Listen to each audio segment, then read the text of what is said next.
అండి welcome to my channel. ఈరోజు నేను మీకు శివరాత్రి రోజు ఏ టెంపుల్స్కి వెళ్ళానో చెప్పబోతున్నాను అనమాట.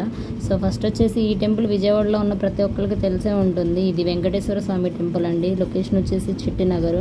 సో ఈ టెంపుల్ అయితే ఇలా ఉంటుంది. మనం ఇలా ఎంట్రీ అయిన తర్వాత వెంకటేశ్వర స్వామి గుడి వస్తుంది అనమాట. ఇది పైన ఉంటుంది. సో ఈరోజు వెంకటేశ్వర స్వామి గుడికి ఎందుకు వెళ్ళామంటే శ్రవణ నక్షత్రం వెంకటేశ్వర స్వామి పుట్టినరోజు అని అంటారు.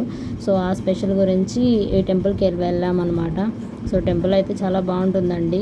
మనము లోపలికి వెళ్ళాలి అంటే ఒక 10 రూపీస్ టికెట్ తీసుకుంటే డైరెక్ట్గా ఇలా లోపలికి పంపిస్తారు.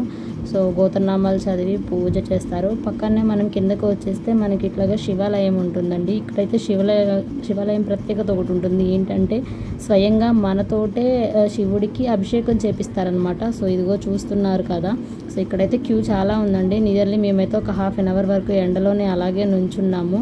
సో నేనైతే చాలా హ్యాపీగా ఫీల్ అయ్యాను. శివరాత్రి రోజు ఈ టెంపుల్కి వెళ్ళి ఇట్లాగా శివుడికి అభిషేకం చేయడం అనేది అందరికీ రాదనమాట. సో మీరు కూడా ఎప్పుడైనా టెంపుల్కి వెళ్ళండి. ఎప్పుడు ఇలాగే ఉంటుంది, ఓన్లీ శివరాత్రి అనే కాదు. సో పక్కనే వచ్చేసి మనకి ఇట్లాగా అన్నపూర్ణాదేవి అద్దాల మెడలో కనిపిస్తుంది అనమాట. సో దాని తర్వాత వచ్చేసి సాయిబాబా గుడి ఉంటుంది. సో సాయిబాబాని కూడా మేము దర్శనం అయితే చేసేసుకున్నాము. ఇక్కడైతే చాలా టెంపుల్స్ ఉన్నాయండి. పద్మనాభ స్వామి టెంపుల్ కూడా ఉంది, కాకపోతే అది క్లోజ్ ఉంది. తర్వాత పక్కనే వచ్చేసి అమ్మవారి టెంపుల్ ఉంటుంది అనమాట. దాని నుంచి మనం బయటకు వస్తుంటే ఆంజనేయ స్వామి టెంపుల్ ఉంటుంది. ఇలా అన్ని టెంపుల్స్ తిరిగేసాము. దాని తర్వాత దుర్గగుడికి వెళ్ళాము. సో దుర్గగుడి అయితే మీరు మెట్లదారి నుంచి వెళ్ళండి. మెట్లదారి నుంచి కనుక వెళ్తే మనకి అక్కడ వినాయకుడు కూడా కనిపిస్తాడు.